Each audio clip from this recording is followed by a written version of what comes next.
আমরা আজকে দেখব ফটোশপে কিভাবে স্ট্রোক ফ্রেম তৈরি করা যায়। তো প্রথমে আমি একটি নতুন লেয়ার নিয়ে নিব।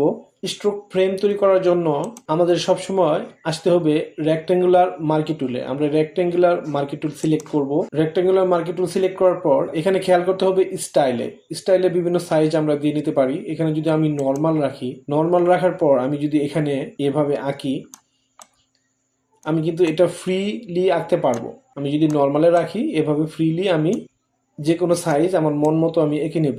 আর এটাকে যদি আমি ফিক্সড রেশিওতে রাখি, যেমন আমার এখানে রেশিও রয়েছে উইডথ 1 এবং হাইট 1, মানে 1/1। আমি যদি এখন এটাকে এভাবে আঁকি, তাহলে আমি দেখতে পাচ্ছি এটা আমার নির্দিষ্ট মাপে আঁকা হচ্ছে, চারপাশে সমান চার কোণা তৈরি হয়ে আঁকা হচ্ছে। আমি যদি ছোট করে আঁকি তবুও চারপাশে সমান হবে, এবং বড় করে আঁকলেও চারপাশে সমান চার কোণা হয়ে আসবে। এটা হচ্ছে 1/1 সাইজ।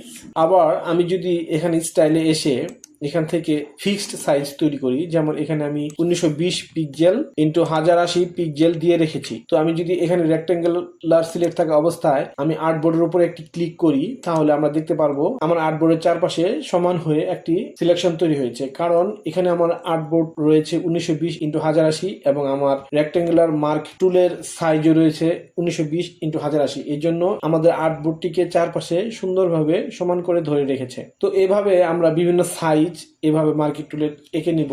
এঁকে নিয়ে আমরা স্ট্রোক তৈরি করব। এখন স্ট্রোক তৈরি করার জন্য আমরা যদি আবার নর্মালে চলে যাই, নর্মালে যে আমরা যদি আমাদের ইচ্ছে মতো একটি মার্কেট টুল দিয়ে সাইজ একটি বক্স তৈরি করি, তৈরি করে যদি আমি এখান থেকে এডিটে চলে যাব, চলে যে স্ট্রোকে চলে যাব, স্ট্রোক থেকে এখানে আমি যদি কালার যদি সাদা দেই, এখানে সাদা কালার দিয়ে দেবো এবং পিক্সেল আমি 20 রাখবো এবং লোকেশন ইনসাইড সিলেক্ট করে রাখবো। রেখে আমি যদি এটা ওকে করি, তাহলে এখানে আমি দেখতে পাচ্ছি আমাদের একটি স্ট্রোক ফ্রেম তৈরি হচ্ছে। ঠিক সেম একইভাবে স্টাইল নর্মাল রেখে আমরা যদি ফ্রিলি আরেকটি আমাদের ইচ্ছে মতো মার্ক তৈরি করে নিয়ে যদি আমরা এখান থেকে এডিটে যাই, এডিটে গিয়ে এখানে যদি স্ট্রোকে যাই, স্ট্রোকে গিয়ে আমি যদি এখন এটাকে 10 পিক্সেল করে দেই এবং এটার কালার যদি আমি ইয়েলো করে দিই, আমরা ওকে দেব।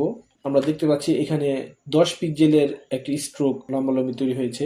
আমরা যদি আবার এভাবে এটাকে স্ট্রোক তৈরি করি, এখান থেকে এডিটে যাই, এডিটে যে স্ট্রোকে গিয়ে এটাকে যদি আমরা লাল করে দিই এবং এটাকে পিক্সেল যদি আমরা 30 করে দিই, তাহলে আমরা দেখতে পারবো একটি মোটা সাইজের স্ট্রোক তৈরি হবে। তো এভাবে ফ্রিলি আমরা স্ট্রোক তৈরি করে নিতে পারি। আবার ফিক্সড রেশিও যদি দেই, তাহলে এটা ফ্রিলি হবে না, এটি 1/1 হবে। এখন যদি আমি এটাকে এঁকে নিই, এভাবে নিয়ে এডিটে ঠিক সেম একইভাবে স্ট্রোকে যে এটাকে আমরা সাদা করে দেব, পিক্সেল 20 রাখবো, রেখে যদি স্ট্রোক দিই, তাহলে আমাদের 1/1 একটি স্ট্রোক তৈরি হয়ে গিয়েছে। এখন আমরা যদি নির্দিষ্ট সাইজ তৈরি করি, যেমন ফিক্সড সাইজ এখানে 1920 পিক্সেল ইন্টু 1080 পিক্সেল আমি দিয়ে রেখেছি। এখন রেক্টেঙ্গুলার মার্কেট টুল সিলেক্ট থাকা অবস্থায় আমি যদি আর্টবোর্ডের উপরে একটি ক্লিক করি, ক্লিক করলেই আমরা দেখতে পারবো চারপাশে আমাদের সুন্দরভাবে সিলেকশন হয়ে গিয়েছে, কারণ আমাদের মার্কি রেক্টেঙ্গল টুলের সাইজ এবং আর্টবোর্ডের সাইজ দুটোর সাইজই একই, 1920 ইন্টু 1080। এখন যদি আমরা স্ট্রোক দিতে চাই, তাহলে এডিটে গিয়ে সেম একইভাবে স্ট্রোকে যে আমরা যদি এখান থেকে ওকে টিপ দিই, তাহলে আমরা দেখতে পাচ্ছি এখান থেকে সুন্দর একটি আর্টবোর্ডের স্ট্রোক তৈরি হয়ে গিয়েছে। এভাবে আমরা বিভিন্ন সাইজের স্ট্রোক অথবা স্টাইলে নর্মাল রেখে ফ্রিলি স্ট্রোক তৈরি করে নিতে পারি।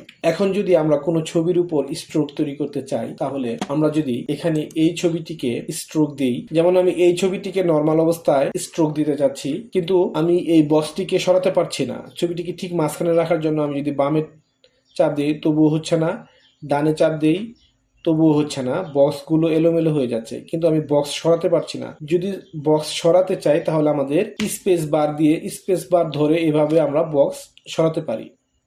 কন্ট্রোল ডি দেব। এখন আমরা এখানে স্টাইল নর্মাল অবস্থায় চারপাশে বক্সের সাইজ যদি সঠিক রেখে একটি স্ট্রোক তৈরি করতে চাই, তাহলে আমাদের কিবোর্ড থেকে শিফট প্রেস করে ধরে এখানে বক্স আঁকলে আমাদের চারপাশে 1/1 যেমন বক্স তৈরি হয়, ঠিক তেমনি একটি বক্স চারপাশে ঠিক রেখে একটি বক্স তৈরি হচ্ছে। এখন এই বক্স তৈরি হওয়ার পর আমরা দেখতে পাচ্ছি আমাদের সাবজেক্টের মাথা কেটে গিয়েছে। তো এটাকে ঠিক করার জন্য আমরা তো ডানে বামে সরালে এটা ঠিক হচ্ছে না। তো আমরা এখন শিফট প্রেস থাকা অবস্থায় আমরা স্পেস বার প্রেস করে ধরবো। ধরার পর আমরা যদি এখন এটাকে ডানে বামে উপরে নিচে সরাই, তাহলে আমরা দেখতে পাচ্ছি আমাদের বক্সটি সুন্দরভাবে আমরা সরিয়ে ঠিক মতো বসাতে পারছি। তো এখন এই কাজটা আমি করলাম শিফট এবং স্পেস বার দুটি একসাথে চাপ দিয়ে ধরে রেখে। তো আমরা এখন মাউসটিকে আগে ছেড়ে দিব, তারপর আমরা কিবোর্ড থেকে শিফট এবং স্পেস বার দুটি একসাথে ছেড়ে দেব। তাহলে আমাদের এই বক্সটি সঠিকভাবে আমরা এখানে চারপাশে ঠিক রেখে বসাতে পারবো। এখন যদি আমি এখান থেকে এডিট থেকে স্ট্রোক দিয়ে দিই,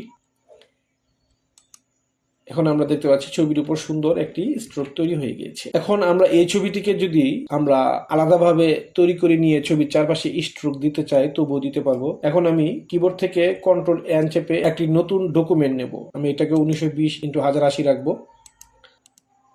রাখার পর আমি রেক্ট্যাঙ্গুলার সিলেক্ট করে শিফট প্রেস করে এই ছবিটিকে এখান থেকে সুন্দরভাবে চার কোনো বক্স তৈরি করে স্পেস বার এবং শিফট একসাথে চেপে ধরে এটাকে ঠিকঠাক মাঝখানে এভাবে বসিয়ে নিয়ে আমরা যদি মুভ টুল দিয়ে এটাকে সরিয়ে নিয়ে এখানে অন্য একটি ডকুমেন্টে নিয়ে আসি, নিয়ে আসার পর এখান থেকে ঠিক সেম কিভাবে এডিটে যে স্ট্রোক দিতে চাই, তাহলে এই ছবির উপরও আমরা সুন্দর করে স্ট্রোক দিয়ে দিতে পারি। আমরা যদি আবার এটাকে এভাবে ছবিটিকে ধরে যদি আমরা এখান থেকে ডিলিট প্রেস করি কিবোর্ড থেকে, তাহলে এই ছবিটি মাঝখানের অংশ কেটে যাবে এবং এই মাঝখানের অংশ কেটে যাওয়ার অংশের চারপাশে যদি আমরা স্ট্রোক দিতে চাই তবুও স্ট্রোক দিতে পারবো। যেমন এডিটে গিয়ে সেম কিভাবে স্ট্রোক আমরা এইভাবে স্ট্রোক মাঝখানে কাটা অংশ দিয়ে নিতে পারবো। এখন এই লেয়ারের নিচে ব্যাকগ্রাউন্ড যদি আমি চোখ অফ করে দিই, তাহলে আমাদের এখানে পিছনে অন্য যে কোনো ছবি এনেও বসিয়ে দিতে পারবো, কারণ আমাদের পিছনে ফ্রি হয়ে গিয়েছে।